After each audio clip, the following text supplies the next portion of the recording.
Merci, mon lieutenant-colonel. Bonjour à tout le monde. C'est toujours un grand plaisir de se retrouver dans cette excellente école de maintien de la paix. Et je vais rouler tout naturellement sur le rail posé par l'ambassadeur, son Excellence Diarra, et le professeur Kassem, qui nous ont bien expliqué la notion de frontière. Et nous sommes maintenant à l'étape où nous traversons la frontière en parlant de double transition en Afrique de l'Ouest, le passage d'une CEDEAO des États à une CEDEAO des peuples.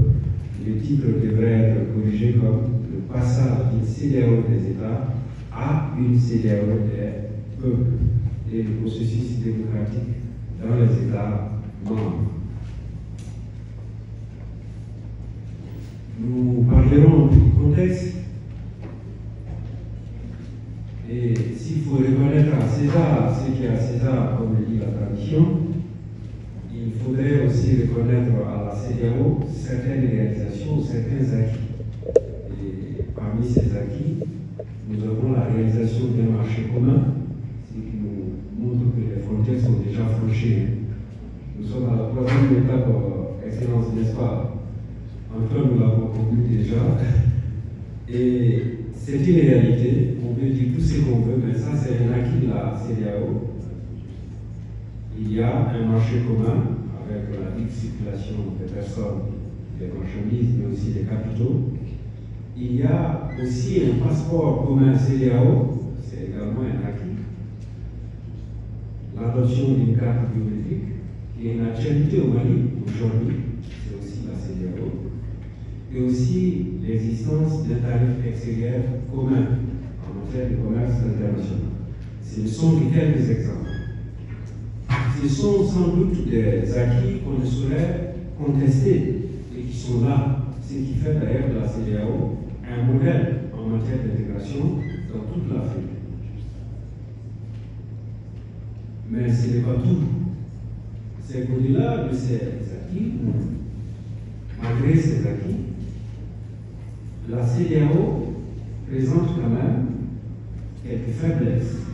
Elle peine à circonscrire les crises politiques et institutionnelles qui persistent dans la plupart des États membres, mais elle peine également aussi à assurer la paix et la sécurité dans ces États membres. Et nous ne sommes pas l'exception, mais le Mali fait partie de ces États qui connaissent la persistance des crises politiques, mais aussi de conflits armés. On peut même parler d'un effet domino de ces crises et de ces coups d'État dans la plupart des États de l'Afrique de l'Ouest, membres de la CEDEAO, et précisément du Sahel. Donc nous pouvons parler de l'effet domino des coups d'État avec les 3 S. Tous les 3 coups d'État se sont déroulés en septembre, d'où S. C'est un peu ironique. Nous avons le Mali, le Burkina Faso et le Niger qui sont tous dans l'espace du Sahel, puisque notre thématique parle du Sahel. Ces États continuent à être éprouvés par les conflits armés qui impliquent les groupes appelés djihadistes ou terroristes, selon les appellations, et donc de grands défis se posent. Ces défis questionnent ou remettent en cause les acquis que nous venons dénigrer. Et nous aborderons notre problématique très rapidement. Depuis les multiples crises que les États membres de la CEDEAO ont rencontrées en ce qui concerne le Mali depuis 2012 jusqu'à nos jours, et bien sûr les autres États membres de la CEDEAO qui relèvent de l'espace du Sahel également, comme le Burkina Faso, la perception de la CEDEAO a beaucoup changé négativement. La CEDEAO est présentée plus comme un club des chefs d'État, certains disent même un club de dictateurs, mettons entre guillemets, puisque le mot est un peu lourd quand même. Et la CEDEAO est par certains comme un outil de néocolonialisme à la solde des puissances extérieures. Les crises maliennes et burkinabées ont été l'occasion pour beaucoup de détracteurs de la CEDEAO de la remettre totalement en cause.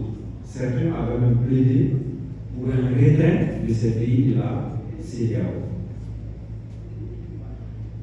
Les coups d'État répétitifs dans ces pays que nous avons soulignés ont révélé donc au grand jour l'impuissance ou l'échec de la CEDEAO à ramener l'ordre constitutionnel, mais aussi la paix et la sécurité. De la même manière, les sanctions décidées par la CEDEAO, notamment contre certains États, comme le Mali, ont été dénoncées comme étant illégales, illégitimes et inhumaines. Donc, c'est toute la crédibilité et la légitimité de la CEDEAO qui est entachée. Est-ce que ces critiques, ces accusations ou dénonciations sont fondées? Nous constatons quand même que depuis 2007, la CEDEAO a elle-même reconnu qu'il existe un grand fossé entre ses objectifs, ce qu'elle fait jusqu'à présent, et les peuples de la communauté. C'est ce qui explique d'ailleurs l'adoption de la vision 2020 de la CEDEAO, qui vise à transformer cette communauté en une communauté des peuples.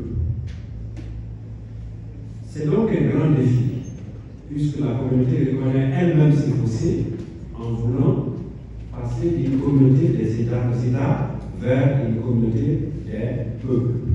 On est ici en face d'une transition, la transition d'une communauté des États vers une communauté des peuples.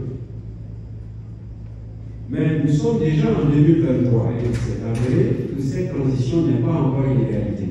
On se retrouve toujours et encore dans une CEDEAO des États. Il est donc évident aujourd'hui que la CEDEAO souffre d'une crise de légitimité et qu'elle se trouve confrontée aux mêmes défis en termes de gouvernance démocratique, mais aussi en termes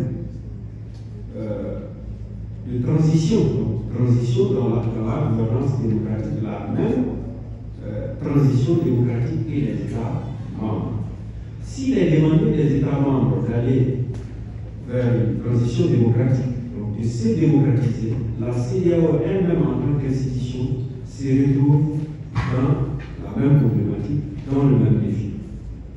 Puisqu'elle est accusée d'être une CEDEAO, ce n'est pas simplement une accusation, elle le reconnaît elle-même à travers sa vision 2020, mais aussi la vision 2050. Donc cette communication a pour ambition d'analyser ces différents défis, les défis de transition d'une CEDEAO, des États vers une CEDEAO, mais aussi de la transition démocratique des États membres de la CEDEAO. Et cette transition est une nécessité puisque c'est la seule voie pour concrétiser, pour réaliser l'intégration. Et comme on le sait,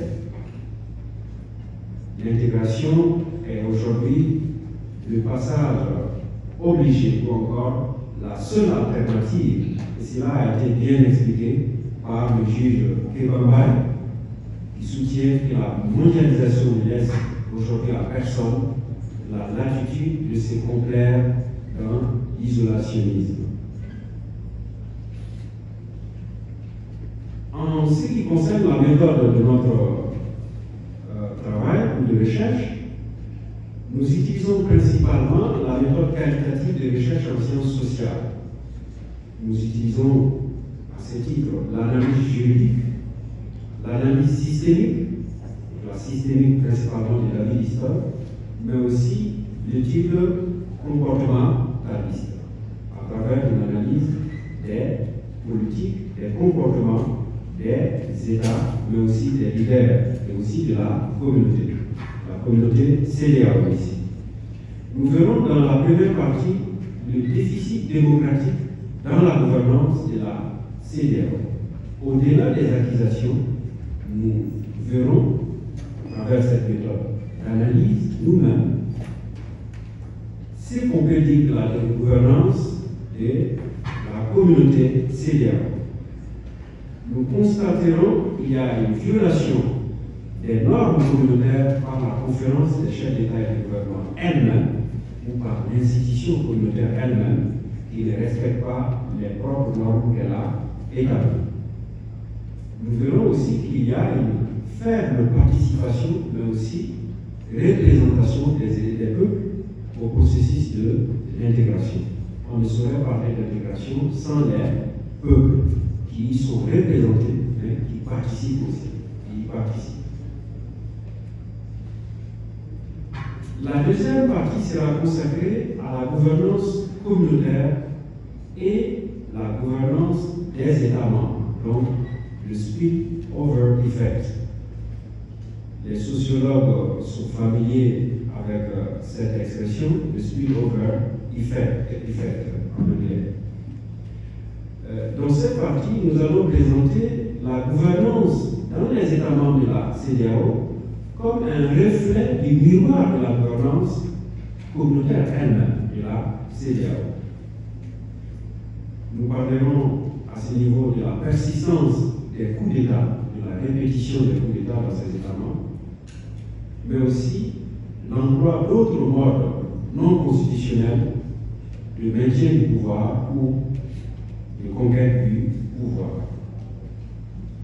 Et après cela, nous allons avoir une conclusion générale avec des recommandations.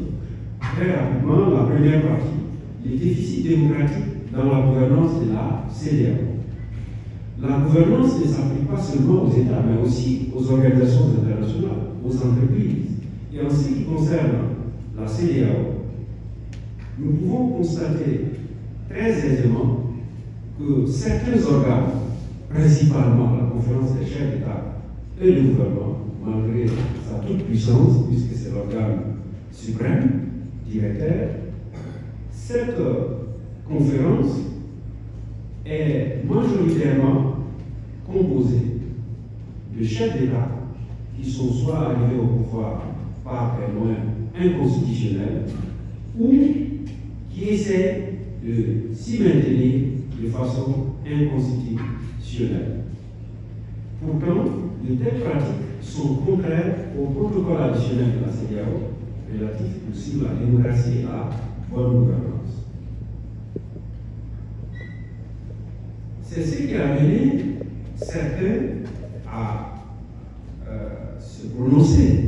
Nous voyons ici une célèbre citation ou des propos très célèbres du président de la Guinée-Bissau, le président Umaru Sissoco Embalo, qui a dit clairement que les troisièmes mandats sont également aussi des coups d'État. Et quand on observe ces troisième mandats au sein de la conférence des chefs d'État et de gouvernement, il y en a tellement que je vous laisserai le soin de faire la liste. Comme c'est une question assez sensible, nous n'allons pas citer les noms de ces chefs d'État et de gouvernement qui sont dans la conférence des chefs d'État et de gouvernement et qui ne respectent pas les règles fixées par la CEDEAO elle-même. Il y a donc un besoin de démocratisation de l'instance de la CEDEAO elle-même. La CEDEAO elle-même a besoin d'une transition démocratique au même titre que ses États membres. Il y a aussi une faible participation et représentation des États membres au processus de l'intégration. Nous l'avons dit, l'intégration a pour finalité d'harmoniser les normes, mais aussi elle vise directement les peuples. Donc les peuples sont les destinataires de l'intégration. La gouvernance démocratique de la communauté implique une large participation et représentation des peuples. Et ce n'est pas le cas. Si nous regardons d'autres modèles d'intégration à travers le monde, comme l'Union européenne, Nous connaissons tous les élections des eurodéputés. Cela n'est pas encore le cas pour le Parlement de la CEDEAO.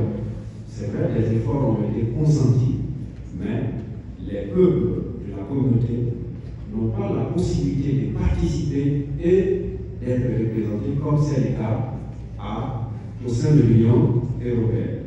La CEDEAO a quand même bien pris conscience de cela. Un mal déjà reconnu est déjà le début de la solution.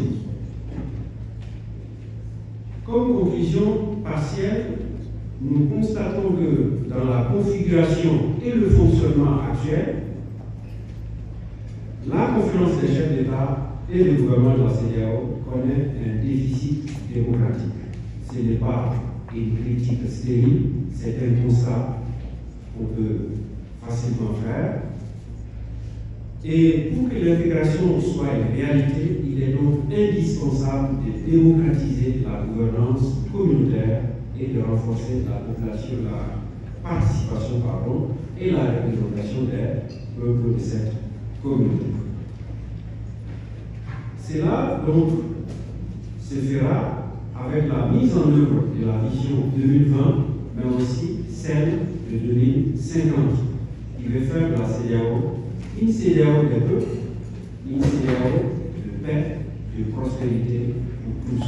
C'est quand même très noble et il faut quand même reconnaître que la communauté elle-même a reconnu cette nécessité de transition d'une CEDEAO des États vers une CEDEAO des peuples, donc une transition démocratique.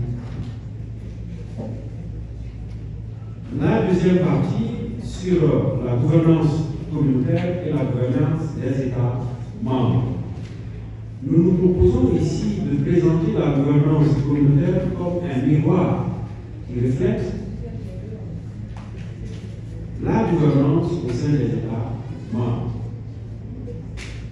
Lorsque nous regardons le paysage politique des États membres de la CEDEAO, il y a une persistance des coups d'État, notamment dans les États du Sahel, et il y a un véritable effet domino de ces coups d'État, une sorte de débordement. C'est en quelque sorte, comme on le dit, la réponse du berger à la bergère. Le coup d'État en coup d'État, c'est même devenu une sorte de mode.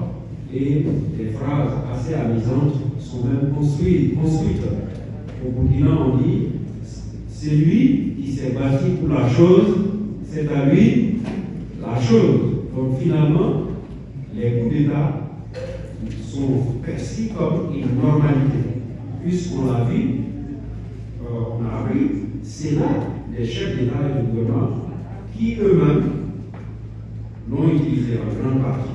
Pas tous, il y a quand même des exceptions parmi les chefs d'État et de gouvernement qui sont des démocratiques. Donc il y a également d'autres modes non constitutionnels de conquête et de maintien au pouvoir qui sont utilisés dans les États membres de la CEDEAO. C'est le syndrome ou la folie des troisième mandats dont nous avons déjà parlé. Et c'est le cas des États comme la Guinée-Conakry, sous le président Alpha Condé, mais aussi de la Côte d'Ivoire, la question des troisième mandats.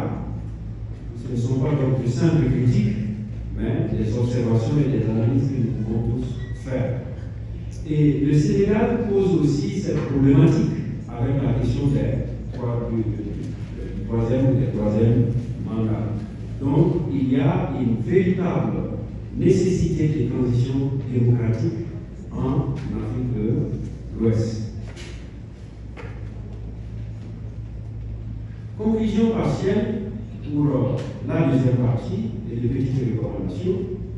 Pour réussir donc la transition démocratique dans les États membres de la CEDEAO, il faudrait que la CEDEAO se démocratise elle-même d'abord. C'est indispensable. La CEDEAO ne peut pas violer ses propres règles et espérer qu'elles soient appliquées dans les États membres. La conférence des chefs d'État et de gouvernement en programme directeur exerce une influence sur la politique interne des États. Et si certains États membres, disons, chefs d'État membres de la conférence, eux-mêmes ont accédé au pouvoir ou se maintiennent au pouvoir en violant les mêmes règles de la communauté, il serait difficile pour eux de donner la leçon dans les États membres. Comme on le dit souvent chez nous, ni État fort, ni État fort. Et donc, les chefs d'État qui ne sont pas arrivés au pouvoir de façon constitutionnelle sont très mal placés pour la transition démocratique dans les États membres ou le respect des droits communautaires. Il faut également renforcer le Parlement CEDEAO, vulgariser le droit communautaire CEDEAO pour que cette transition puisse être facilitée au niveau des États membres. Nous allons procéder à la conclusion. Il est une tradition de dire pour les juristes que celui qui peut le plus peut le moins également. Et cela nous permet de dire que le sommet, qui est la CEDEAO, inscrit la base. Donc si le sommet ne respecte pas les normes, il est difficile que la base respecte ces normes. La transition démocratique en Afrique de l'Ouest est donc double. Elle concerne d'abord la CEDEAO et ensuite ses États membres. Et pour qu'elle soit une réalité dans les États membres, elle devrait d'abord l'être au sein de la CEDEAO. Et sans cela, les multiples crises politiques, institutionnelles et sécuritaires accompagnées par les coups d'État, la malgouvernance, tous ces défis ne pourraient être relevés que par la transition démocratique, par l'instauration d'une réelle démocratie et donc de la bonne gouvernance. Nous l'avons déjà dit, la CEDEAO, notamment la conférence des chefs d'État et de gouvernement, composée majoritairement, entre guillemets, des dirigeants ici de coups de force et d'autres pratiques anticonstitutionnelles, non conformes au droit communautaire CEDEAO lui-même, ne peut pas donner une leçon et ne peut pas réussir la transition démocratique, ne peut pas relever les défis de paix et de sécurité sans passer par la démocratisation. Donc voilà un peu les petits échanges que j'avais à partager avec vous autour de cette problématique de la double transition d'une CEDEAO des États vers une CEDEAO des peuples, mais aussi de la transition démocratique au sein des États membres de la CEDEAO. Je vous remercie.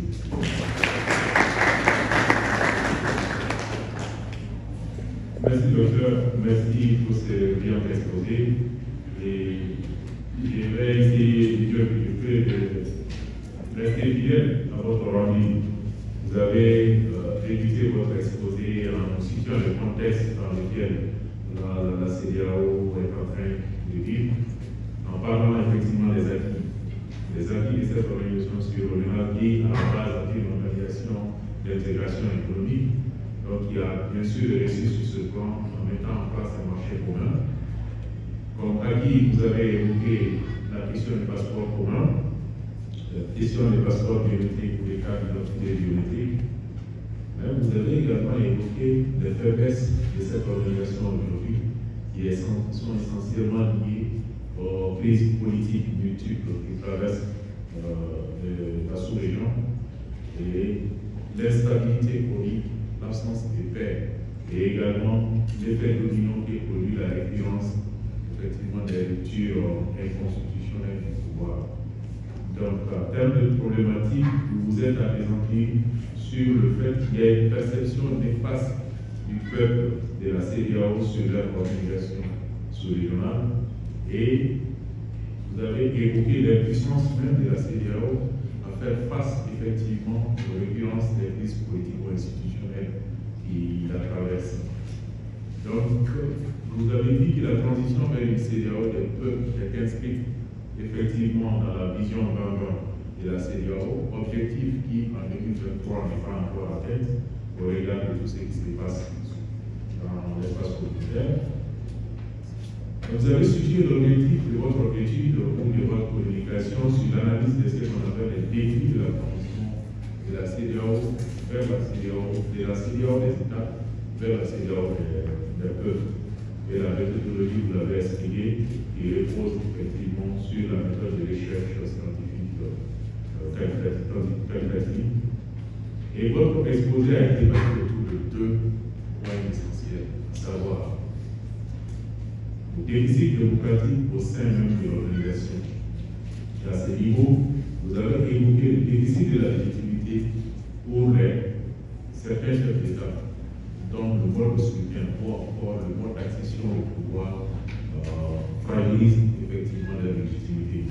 Vous avez également parlé de la faible participation des peuples ou la faible représentation des peuples au sein de cette organisation. Et en termes de conclusion partielle à ce niveau, vous avez évoqué le principe démocratique qui sévit au sein de l'organisation sous-régionale.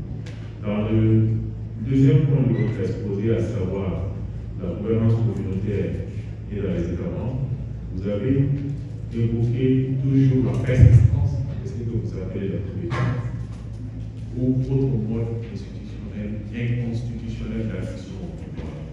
Et à ce niveau, la conclusion partielle que vous tirez, c'est qu'il y a une influence très grandissante de la conférence des chefs d'État sur certains États membres et qui, à la limite, peut être confondue à l'interférence, à l'ingérence dans les affaires intérieures de l'État. Donc, en termes de solution, vous avez proposé essentiellement le renforcement du Parlement de la CEDEAO, qui pourrait éventuellement nous aider, et une plus grande représentation des peuples à l'organisation sous-régionale. La prise des conclusions générales, vous nous signalez que la transition démocratique qui est double au sein de la CEDEAO, elle est double effectivement en ce sens qu'elle doit s'opérer non seulement